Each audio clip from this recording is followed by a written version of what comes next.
এমন একটা সমাজ কল্পনা করেন যেখানে চোররা নিজ থেকেই চুরি করা ছেড়ে দিছে, ডাকাতরা নিজ থেকেই ডাকাতি করা ছেড়ে দিছে, জেনা ব্যভিচার তো নাই বললেই চলে। কেউ রিপোর্ট তাড়নায় দুই একটা অপরাধ করে ফেললেও হায়রে অনুশোচনা, নিজেই আদালতে ছুটে যাইতেছে নিজের বিচারের দাবিতে। ভাবতেছেন আষাঢ়ে গল্প, তাই না? কিন্তু ভাই, এইটাই ইতিহাস, রাসূলের যুগের ইতিহাস, সাহাবীদের যুগের ইতিহাস, প্রকৃত ইসলামের ইতিহাস। যে মানুষগুলো আইএমএ জাহিলিয়াতের যুগে চুরি ডাকাতি, মাদক, গৃহযুদ্ধ আর অশ্লীলতায় ডুবে থাকতো, ওই মানুষগুলোই ইসলাম প্রতিষ্ঠার পর ন্যায়, নীতি, নিষ্ঠায়, সততায়, আমানতদারিতে, ওয়াদা রক্ষায় সেরা মানুষে পরিণত হয়েছিল। তাদের মধ্যে কেউ রিপুর তাড়নায় কখনো অপরাধ করে ফেললেও নিজেই ছুটে যাইতো রসুলের কাছে, গিয়ে বলতো, ইয়া রসুল্লাহ, আমি তো একটা অপরাধ করে ফেলছি, আমাকে শাস্তি দেন, যাতে আমায় আখেরাতে আল্লাহর সামনে লজ্জিত হইতে না হয়। অর্থাৎ ইসলাম আধ্যাত্মিকভাবে তাদেরকে কতটা পরিশুদ্ধ করে ফেলছিল একবার চিন্তা করেন।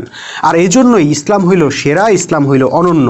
এজন্যই বিশ্বের সকল তন্ত্রমন্ত্র, বাদ মতবাদের মধ্যে মানবতার মুক্তি না খুঁজে আসেন আমরা প্রকৃত ইসলামের মাঝে মানবতার মুক্তি সন্ধান করি।